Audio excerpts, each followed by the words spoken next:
Have you ever felt like you didn't really get to be a child? Like you were aware too early, responsible too soon, emotionally older than the people around you? Maybe people praise you for being mature, dependable, strong, and yet inside there's a tiredness that doesn't quite make sense. A feeling that you've been carrying something for a very long time. If that's you, this video is for you. By the end of this video, you'll understand why you still feel responsible for everything and everyone, even when no one is asking you to be. And you'll know what to do next so your nervous system can finally soften. We're also going to open two important loops together. One is why you keep stepping into the adult role, even when it costs you. And the other is the exact kind of sentence you can use the next time you feel responsible for someone else's emotions. Here's what often happens when a child grows up too fast. It's not because they were strong by nature, it's because their environment quietly required it. Maybe there was emotional absence, maybe instability, maybe a parent who was overwhelmed, ill, or unpredictable. So the child adapts. They learn to be alert, helpful, self-contained. And here's the part no one tells you. That adaptation looks like maturity, but it's actually a survival response. A child in that environment learns something very specific. My needs are less important than keeping things stable. My feelings can wait. Other people come first. And this learning doesn't happen in words. It happens in the body, in the way you hold your breath, in the way you scan a room, in the way you stay one step ahead. And here's the part no one tells you. Your body remembers this even when your life is calm now. As an adult, this often shows up as being the responsible one, the fixer, the emotional anchor. You might be very capable, very self-aware, very compassionate. And yet, there's often a quiet sense of depletion underneath it all. Not burnout from doing too much, but exhaustion from never fully letting go, from always being slightly braced for what might be needed next. Listen closely to this. When a child has to grow up too fast, their nervous system learns that safety comes from control and usefulness, not from rest or support. So later in life, slowing down can feel uncomfortable. Doing nothing can make you anxious. Receiving care can feel awkward or even wrong, and you might judge yourself for this instead of seeing it as an old strategy that once kept you safe. Let me give you a scene you might recognize. Someone you care about is struggling. Before they even finish speaking, you feel a pull inside you. You start thinking about what to say, how to help, how to make it better. And if you don't step in, there's a tightness, a guilt, a sense that you failed somehow. That feeling isn't because you're selfish or broken. It's because, long ago, being needed felt like being safe. And here's a reframe that often lands deeply. When you grew up too fast, your worth became linked to how well you held things together. Not to who you were, but to what you did for others. And that belief can quietly follow you into adulthood, shaping your relationships, your work, and even how you treat yourself. And here's the part no one tells you. You can be incredibly high-functioning and still deeply deprived of care. I want to offer you a sentence you can practice, especially when you feel responsible for someone else's emotional state. You can say, "I care about you, and I trust you to handle this." Notice how that allows connection without control. It doesn't mean you don't love. It means you're no longer taking on what isn't yours. And if that sentence makes your chest tighten, that's important information, not a failure.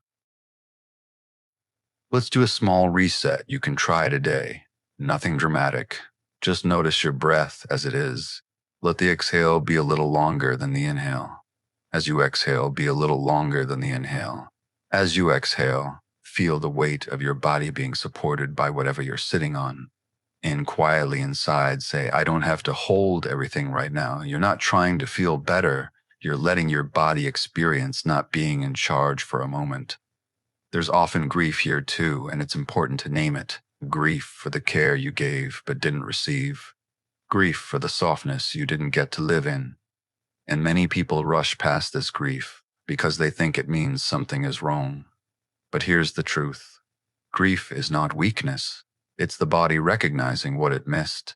And that recognition is part of healing. I want you to gently check in with yourself as you listen. When do I feel most responsible for others? What sensations show up in my body when I consider letting someone handle their own feelings? If I imagine resting without earning it, what emotion comes up first? And what might change if I believed I was allowed to need support too? You don't have to answer these right now. Just notice what stirs. There's another boundary sentence that can be very grounding for someone who grew up too fast. You can say, I don't have the capacity for that right now. Capacity isn't about willingness or love. It's about what your system can actually hold. Honoring that is not selfish. It's restorative. In the next part, we're going to talk about how growing up too fast affects your adult relationships, why slowing down can feel so threatening, and how to begin reclaiming the parts of you that had to mature too soon without guilt or collapse. When you're ready, say continue. If you grew up too fast, relationships in adulthood can feel confusing in ways that are hard to explain. On the surface, you might seem secure, capable, even calm. But underneath, there's often a quiet tension, a sense that you're responsible not just for your own feelings, but for the emotional weather of the room. And here's the part no one tells you. That responsibility was never meant to be permanent, but your body learned it before you had words. Many adults who grew up too fast find themselves drawn to relationships where they are needed more than they are met. You may attract people who lean, who struggle, who unconsciously hand you their emotional weight, and it can feel familiar, even comforting at first. This is where one of the loops closes. You keep doing this not because you want to suffer, but because your nervous system recognizes the rule. It knows how to survive there. And unfamiliar safety can feel more dangerous than familiar strain. Slowing down can feel threatening because stillness removes the role. When you stop managing, fixing, or anticipating, old feelings can rise. Feelings that didn't have space back then. Sadness, anger, longing. And your system may say, something is wrong, I need to do something. But here's the reframe, nothing is wrong. What's happening is that the adult you finally has enough safety to feel what the child couldn't. This is why change doesn't start with doing less for others. It starts with staying present when the urge to overfunction shows up. You might notice your body lean forward, your breath shorten, your thoughts speed up. Instead of acting, you can pause. Not forever, just long enough to ask yourself, is this mine to carry? And that question alone can interrupt a lifelong pattern. There's a sentence that can help when someone is leaning on you in a way that feels heavy. You can say, I understand this is hard and I'm not the right person to fix it for you. That sentence may feel almost unbearable at first, and if it does, that tells you how early you learn to equate love with responsibility. But love does not require self-erasure, and support does not mean sacrifice. Let's come back to your body for a moment. This is another simple reset you can practice when you notice yourself slipping into the old role. Gently inhale through your nose. Let the exhale be longer, slower. As you exhale, soften your belly even a little. And inside say, I am allowed to let others grow. This isn't about pushing people away. It's about letting your body learn that connection doesn't require control. One of the hardest parts of healing from growing up too fast is tolerating the discomfort of not being needed in the same way. There can be a sense of emptiness at first, a quiet question of who am I if I'm not holding everything together? And here's the truth. That emptiness is not a void, it's space. Space where your own preferences, limits, and desires can finally emerge. I want you to reflect on a few questions, just letting them move through you. Who am I when I'm not being useful? What do I feel when no one needs anything from me? If I imagine choosing myself without explanation, what fear arises, and what kind of life might be possible if I didn't have to earn my place in it? These questions aren't meant to pressure you. They're meant to invite you back to yourself. As you practice this, guilt will likely show up. That doesn't mean you're doing harm. Guilt is often the echo of an old role losing its grip. You can acknowledge it without obeying it. You can say internally, I see you and I'm choosing differently now. And over time, your nervous system will learn that boundaries don't lead to abandonment. They lead to sustainability. Here's something grounding to remember. You didn't grow up too fast because you failed to be a child. You grew up too fast because you were adapting to what was missing.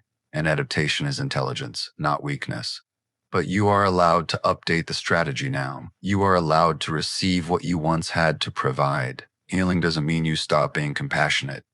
It means your compassion finally includes you. It means rest becomes something you're allowed to have, not something you have to justify. And slowly, your body learns a new truth. I can be connected and still be safe. I can care and still have limits. As we close, let this land gently. You don't need to rush this process. You don't need to get it right. Every moment you notice the old pattern and choose a little more space is progress. You're not late. You're right on time for your own life. And remember this, you don't have to grow up anymore. You get to grow into yourself. In the next video, we'll talk about how to recognize when you're emotionally overfunctioning in relationships and how to stop without guilt or fear.